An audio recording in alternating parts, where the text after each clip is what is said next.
have a friend who started styling people recently, and because she's really popular on Instagram and people like her style, they hire her because she's going to post them. Oh. Do you understand? So with me, like I always like to say, you can't use me to floss because I'm not going to post you. Mm-hmm. So if you're coming to me, it's because you really want me to style you and you want to look your best.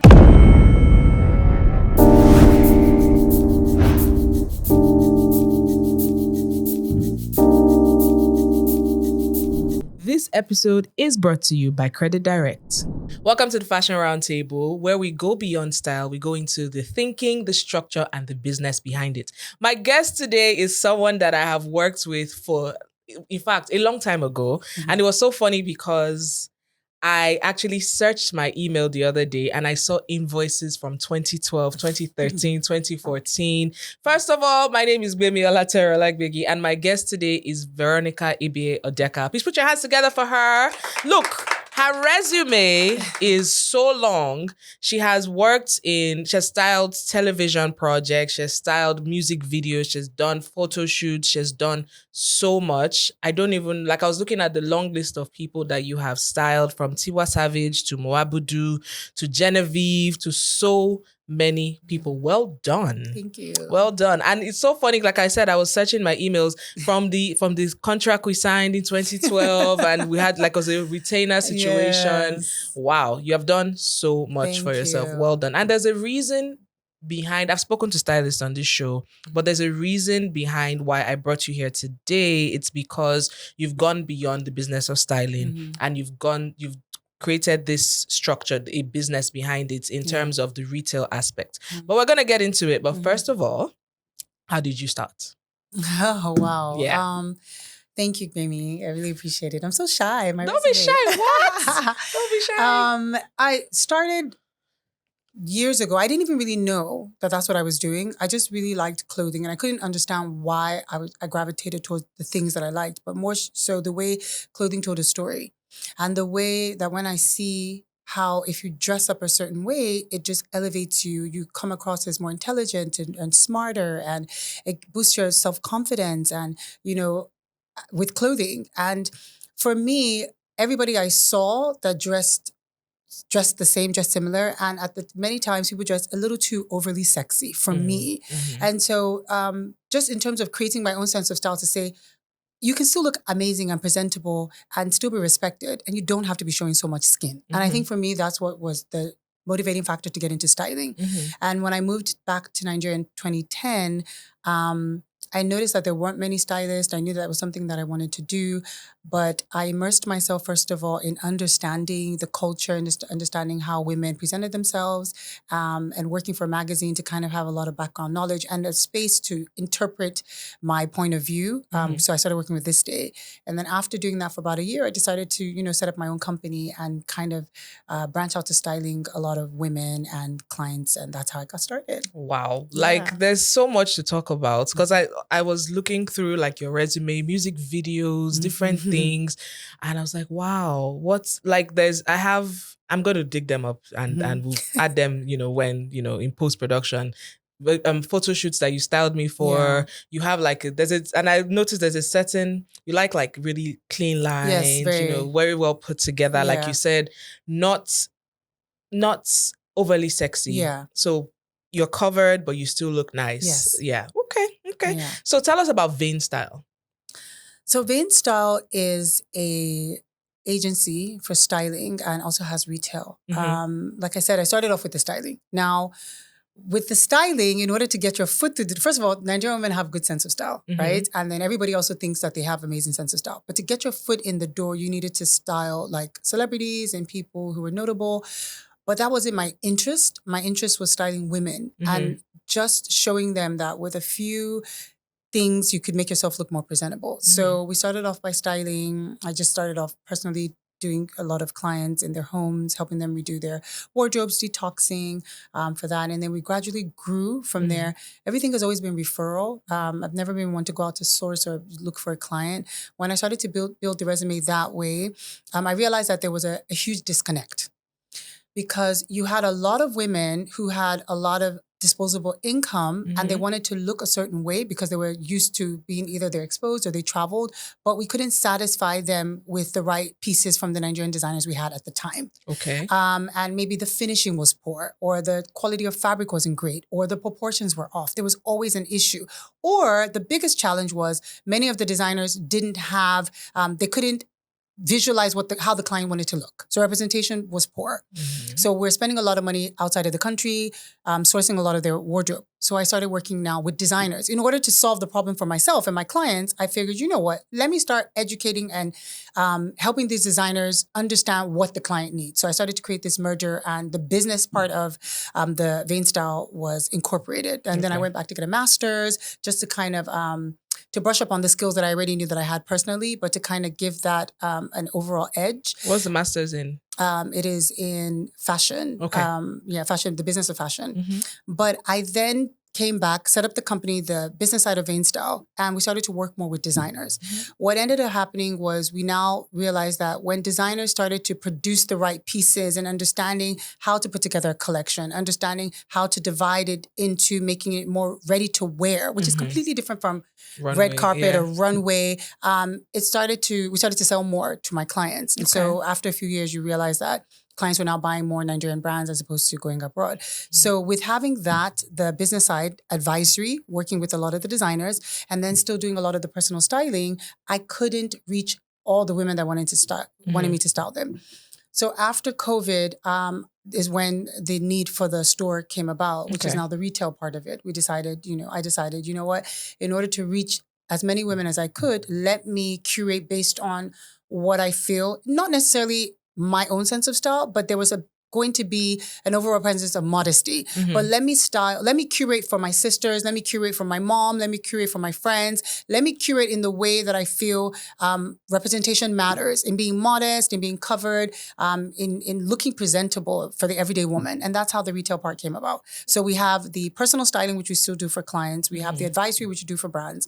And then we have the retail, which reaches the masses. Okay. So you opened a store first in Lagos, I Yes. remember. Do you have a store in Abuja as Yes, well? we did. About a year ago, we opened Why in did you Abuja. branch out to Abuja?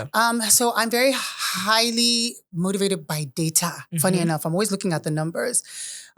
People do like exclusivity. So Yeah. many times, people would come into Lagos and from Abuja and they would shop for Vane all the time. But at the end of the day, after about 6 months, when we looked at the numbers, I realized that shipping costs to ship clients things to Abuja, that was, the feedback from the clients was a lot.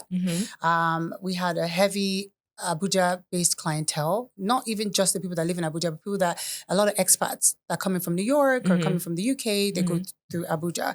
And it was just inevitable to open up a store in Abuja. So after looking at the numbers, after about a year or two in Lagos, we saw that it was increasing and it was definitely time to open a store to kind of just, meet all our client needs in Abuja. I'm thinking of when I was your client, and if apart from the invoices and I'm available for these days to fit this outfit or that outfit, you're very intentional about styling. In fact, you would send like trend reports and say, this is what's in now, from shoes, those thick platform heels that we used to wear, and I saw everything and I was just laughing.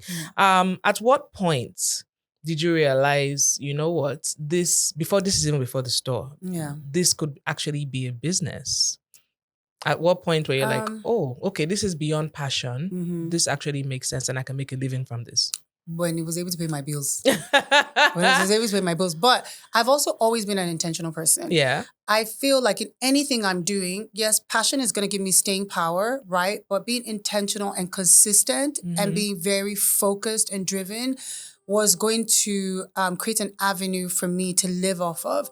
So most importantly, for me, it was, if I were to live off this business alone, can it sustain me? And I work with timelines. And so I said, you know what, let me do this for 5 years.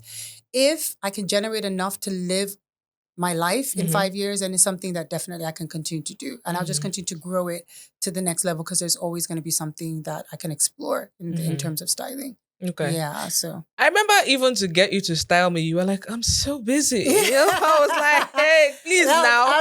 You were like, I'm so busy with Genevieve. Yeah. No, that's not what you said. But you were. I remember you were super busy, and you're styling her a lot that time, and also Tiwa and all that. How do you decide? How do you marry like a person's personality into like what they would want to? Okay, so someone comes to you and says, I want you to style me. This is how I am. This is what I like.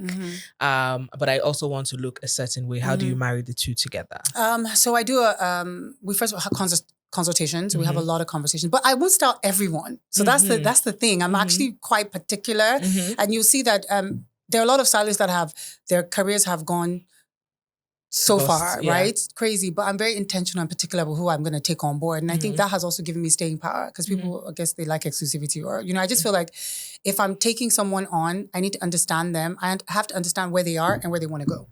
And I need to make sure that it aligns with how I feel I would want that woman to be seen. So when I have the conversation and I'm trying to understand, okay, well, how do you want to look? How do you want to feel? I think it's the most important thing. How do you want to look? Rich. Yeah, yes. And so rich looks a certain way. So but there's rich and there's classy rich. Yeah. And there's ratchet rich. Yeah. Sorry. Just saying. Yeah. Okay. So I won't take on every client, but mirroring the two is first of all, understanding where they are, looking at the aesthetic and helping them to refine where they're trying to go. And I think that that's it for me. I'm not going to overcinch you, but we will be nice so that your silhouette is visible, so it's just being a bit intentional. How do you gently say to your clients, you're showing too much skin, so we're gonna cover you up? There's no gently. I'll just say this is not working. It's very, I'm actually very opinionated and I take my work very seriously. I've had shoots where the clients, personal clients, I think are a bit more difficult. Celebrity clients, interesting, they can be challenging because of course they have major egos and that's understandable. But you've called me because you trust that I'm going to tell you the truth and I need you to look good because I'm going to look good. So they listen. But personal clients are the ones that are a bit challenging because you come for photo shoots. She would tell you this is how she wants to look. You've had the consultation. At the shoot, she wants to wear jewelry from here to here. And you're like, less is more. Why do you feel the need to have this on the photo, in your shoot? 10 years from now, you're not going to want to have it. I feel like less is more. Just look clean and very well put together. So, yeah, I tell them, I'm very straightforward. I'll be like, I don't like it. It's not working. Yeah. Very straightforward. There's nothing, why sugarcoat? I need to tell you the truth. I understand. Yeah. But because from looking at your Instagram page, can I be honest? Yeah. I look and when I see the Instagram page for Vanestyle and you model a lot of the clothes. Yeah. It gives wealthy woman. That's the aesthetic it gives. It gives, this is not a pop star's closet. No. This is not a Gen Z closet. No, it's not. This is someone, you just know that this person has money. Like, and you guys are wicked. I'm sorry. You don't put the price in the caption. So I'm like, are you one of those people that wants the price to be there? Yes, let me know. Let not be that I'll enter the DM now and they'll now tell me 985,000 for one dress, which I'm not saying, that's look, everybody has, their limits, but it's just, why don't you put the price in the caption? There's no real reason aside from that. It's just tacky. It's not. It is. How is it tacky? It's just really tacky. I just feel like why put the price? The prices are on the website. We have a website. Okay. So there's no point in putting the price, I just feel like there's no point. So interestingly enough, I feel like if we're putting the price, then we'd also put the designer, right? Because then now you just have everything to make a decision. But again, in terms of being intentional with the way that we service our client, we're very intentional. If you inquire about an item, we give you everything. We'll put the price, we'll tell you the size, we'll tell you how it fits, we'll tell you to go up. I like to tell my team of stylists, I'm like, think of how the clients would think. Before they ask you the questions, give them everything they need. So because we have a website, many times things that are on there, people can easily view it on the website. But if not, and they slide into our DMs, like we say, or come check us out on WhatsApp, we will give you all the information anyway, and let you make a choice. It's not tacky, Veronica. It's not tacky. Now, people see the glamour in, the fashion world. They do not see the operations. And what does the back end of a styling business look like in terms of logistics, sourcing, timelines, all of that? How does that work? There's no sleep. Okay. I work 7 days a week. And I'm not even trying to be funny. I have a very strong team, but it's taken me years to put this team together. I fire really easily. I know. Yeah, I fire really I easily. know. I have a strong structure in place. I have processes for everything. And the back end is busy. It's never ending. It's catching everything down from having a 15-minute response time. You know, we have a 15-minute response time on Instagram. There's no excuse for you not to respond. We post every single day in our stories, minimum about 5 posts a day. But it's always busy. We're always curating pieces, looking for new brands, editing collections. I'm having buying meetings all the times with designers, sometimes 3-4 meetings a day. I'm meeting with my team. We have daily task reports. We're looking at the inventory. We're sending things to Abuja, bringing things back. It never ends. Before I even came here today, I had a consultation with the client, for personal styling. We have event styling for people. It just never ends. We're constantly working. And everybody has like 2 to 3 roles. So anyone who's coming to join the team, you either have to have some sort of styling background, or you have an operational background, or you're driven, or, there's something. So it's not just one track mind. Everybody can add value in other departments. And so we're always working. So basically the store, for example, Vanestyle, people can come there and find pieces from various Nigerian designers. Yes. And so you are able to, even though these designers, some of them might have websites and some of them might have their own stores. Yeah. But people are able to, you've handpicked these clothes. And I know that you're very particular about finishing. Yeah. That was something that you always used to talk about. You know, a garment looks nice, but then you flip it and they didn't whip it well. They didn't sew it well, that sort of thing. I remember when I started Gbemisoke shoes and I had an event, I think was year 1. And you were the only one who gave me feedback because I was just introducing my meals. And you were like, oh, I like that, there's a platform. You were really into it. And I was just like, okay. You notice everything. So, and I think that is key for someone who is key to building, should I say, or an architect, a style architect. Basically, you're building somebody's profile, and part of their profile is the way they look. Yes. Or the way they show up in person or at work or whatever it is.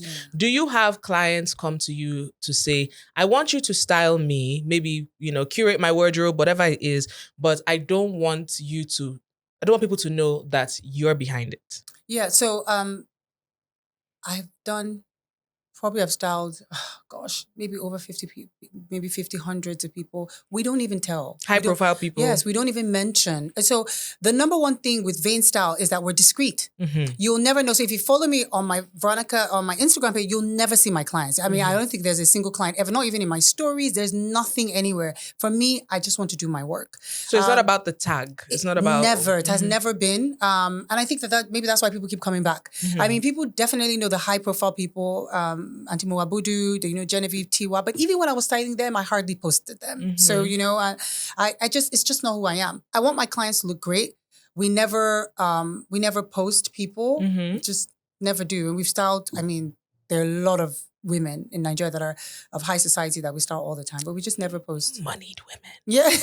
People that have money. Yeah, we never post. So again, that, and you know what I've realized with that?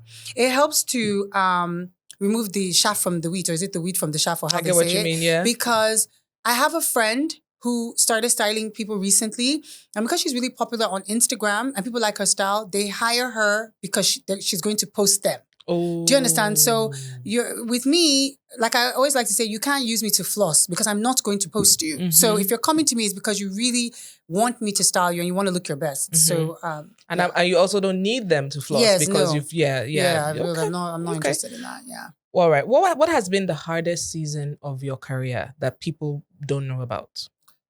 Oh, wow. Okay. So I've had 2 really hard times. So the first one was when I was going back to school to do my MBA. It was, aside from when I had to have children and I would leave my business and have to be gone for a bit of time, that was very difficult because I had to work from the States, which is number one. And then you've built a business to a certain extent and you don't know what's going to happen next. You don't know if you're going to come back and have staying power, how much your life is going to change.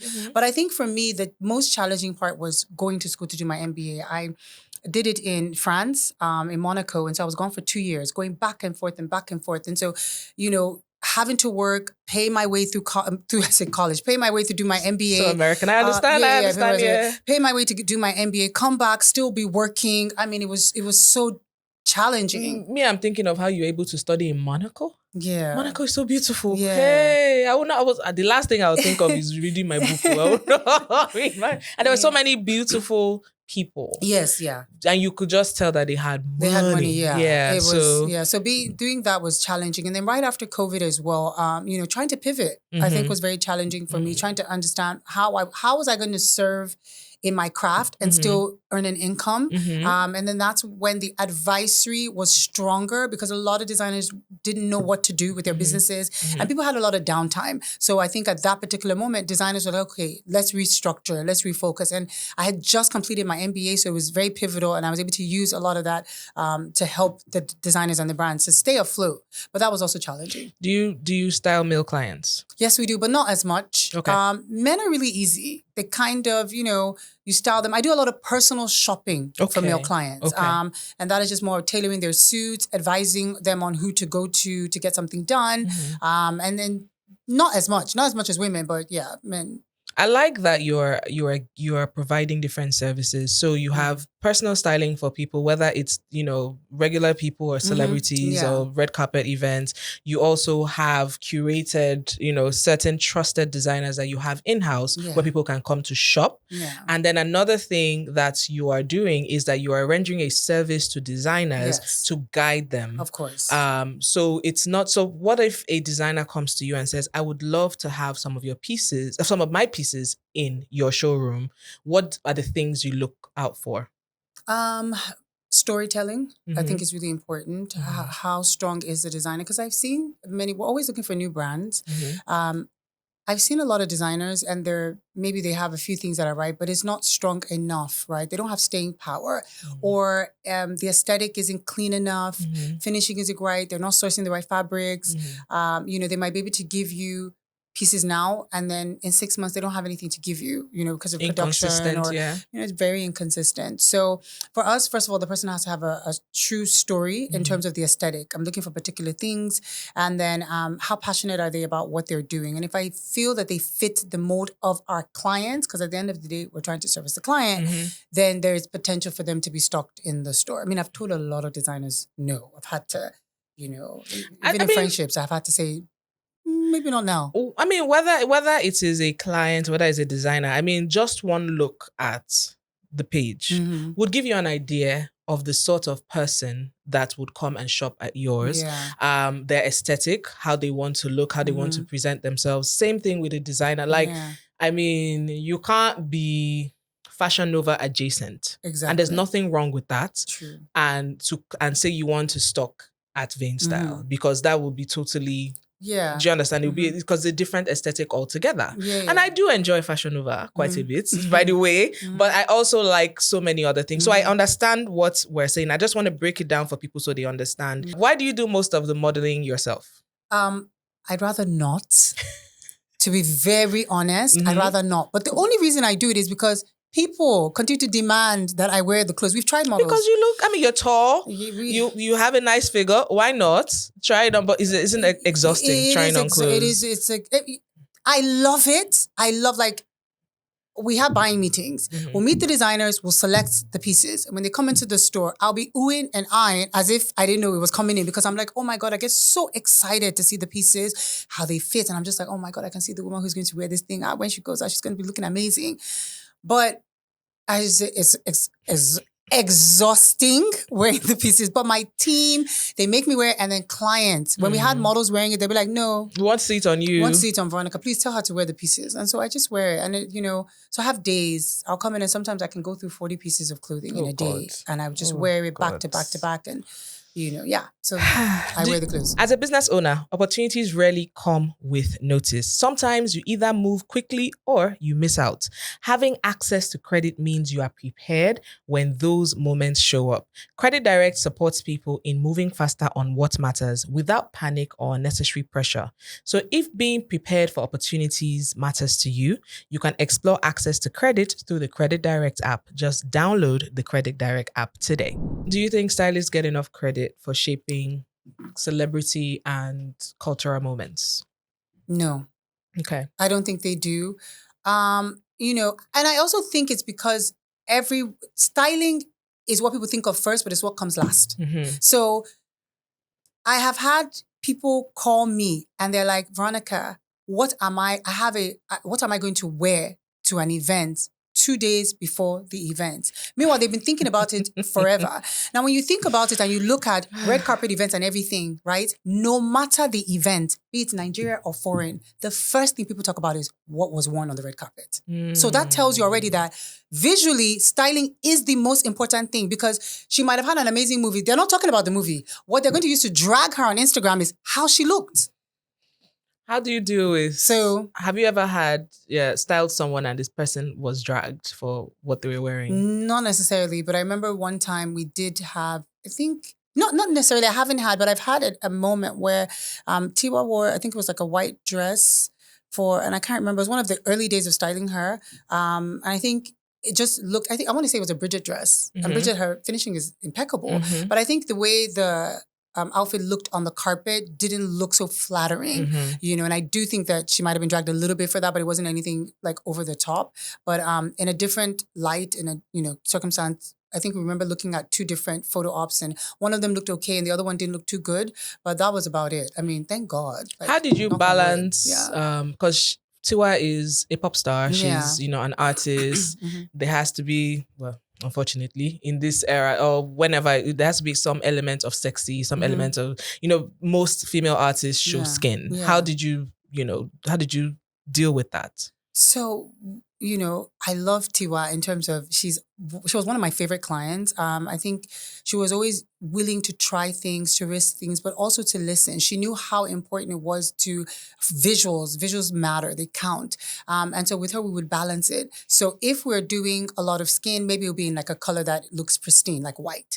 Or we would say, okay, you show the top, not the bottom. Or the outfit is fitted, but you're completely covered. So she was willing to always strike a balance in how we reflected sexiness to make it appealing, but also to make her feel comfortable in everything that she did. Yeah. Because I know there will be times where she was, especially in the beginning of her career, she was dragged for being too sexy, because we're not used to seeing female artists that way. Yeah. At the same time, there was a time also they said, she was covering too much. Like, so it's like you can't win. But many times it's just trial and error. You're trying the best you can, but at the end of the day, as long as you stay true to who you are, you're not trying to compromise for other people, then you won't fail. You'll just continue to improve and get better. And that was her take on things. Yeah. Okay.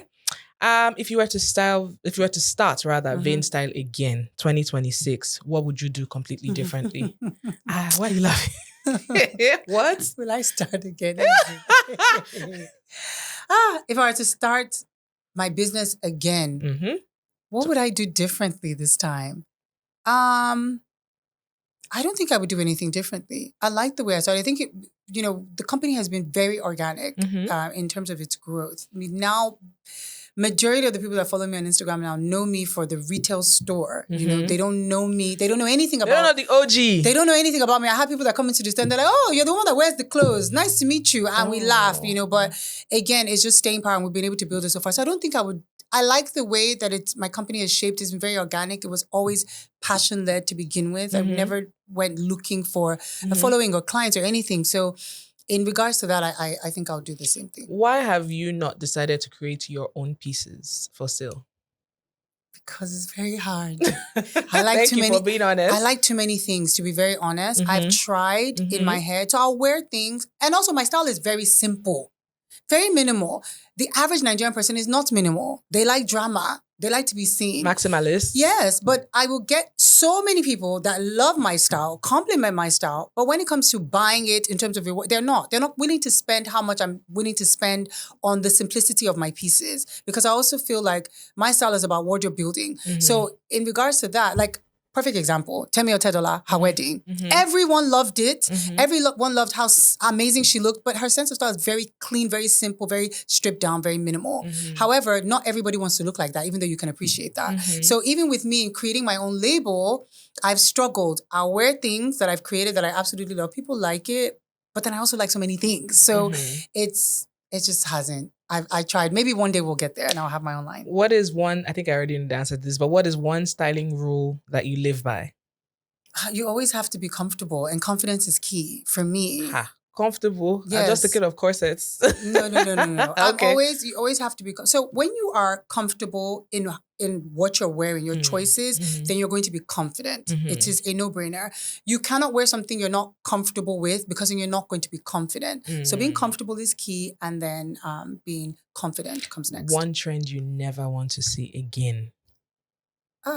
A trend that I don't want to see again. I don't know if I have a trend that I don't want to see again. Maybe you'd have to say the trend and then I'll tell you, okay, yeah, maybe no. I can think of one right now. There's this thing I'm seeing, skirts on top of trousers. Ugly. To me. Depends on how it is. Go fine. It's not fine. It depends on how it is, because I've seen people wear jeans and then they have like billowy shirt dresses or dresses over it that are like mini dresses, but the dresses are billowy. It's really cute. No, I know that one. But it's like the person has a top, right? Then there's trousers. It's not like the trousers are even fitted. Then there's now skirts on top. Are you confused? Where are you going? What is going on? So that's for me, Shao. I don't know. I don't think I have a trend that because as a stylist, you try to incorporate a lot of the trends that you're seeing into everyday life, no matter what it is. So I don't think that there's something that I wouldn't want to see again. Maybe wearing clothes front to back or backwards, like forwards. The crisscross type. Yeah. So maybe something like that. People do that. People do, in terms of sense of style, people do. But maybe that. Yeah, but nothing really. Interesting. All right. One thing every Nigerian woman should invest in right now.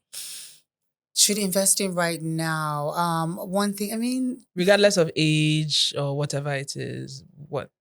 A really nice kaftan. Okay. That's one. And I think Gen Z just fainted in the corner, by the way. No, they're kaftans. They're kaftans that are you can wear to the beach. Okay. They're kaftans that are like you can wear to a wedding or something, but a really nice kaftan that can be passed down is something that everybody. And then the second thing is an amazing Iro blouse and wrapper. Okay. And this is coming from somebody who lived in the States that I didn't even consider Nigerian clothing. Yeah. I have now come to realize it's something that everyone should have, no matter her age, because even the younger girls can wear like the short mini wrappers with the nice blouse. So yeah. Yeah. Iran Buba supremacy, I call it. Yeah. I have been in silent protest since last year, and every Ashwebi I have received now. By the way, I don't take a lot of Ashwebi, but now I've stopped sewing corsets and it is Iran Buba. Of course. And I can now eat at the party. Exactly. And also you'll always be able to wear it again later on. 2 years from now, they color green. You have the green one you wore from 4 years ago. So matters. Yes. What is the average cost? This is my final question. Average cost of a piece at Vanestyle. So the average cost of something in the store is about $250. 250K is about the average price of something in the store. Yeah. Do you people here now? Don't go there without money. And we actually have things that are less than, we have some things that are the entry point to be in this store. So that's also another thing. I wanted to make sure that every woman coming in, irrespective of age or economic, social status, could afford something in the store. So the average entry point for something in the store is about $125 in terms of clothing. But we also have turbans, we have jewelry, accessories, things like that are like $75K, $55K. So there's entry points. And we also do a lot of specials, discounts, sales, and anniversary sales and things like that. So people can always find something. Thank you so much for stopping by. This was amazing. Thank you for having me. It's like a full circle moment for me, right? Right? Because it's so interesting to see, like I said, that's why it's good to not delete your emails so much, because you can see like the history, the conversations, me saying, "No, it was nice to meet you today. I'd like to work with you," blah blah blah blah, and then all of that. I know you were so busy. You're busy now, but you were even busier then. Sister. And you always had events. I always used to wonder. I'm like, women, I don't know how you do it, because you would have like in a week maybe 6 events to attend, and you always had to have hair and makeup done and an outfit, and absolutely it was just crazy. But people like you kept me in business, because you guys early on came and you hired me and had you guys to style. So it's it's been a blessing. Yeah. It's time for the giveaway. As usual, all you have to do is download the Credit Direct app, follow them on Instagram, follow us at the Fashion Roundtable, also on Instagram, and show proof in our DMs. You could be the lucky winner of a gift certificate to shop at a Nigerian fashion brand today. Thank you. Thank you. Yeah. Yay! Thank you very much. Thank This was you. good. See? Yeah. This episode was brought to you by Credit Direct.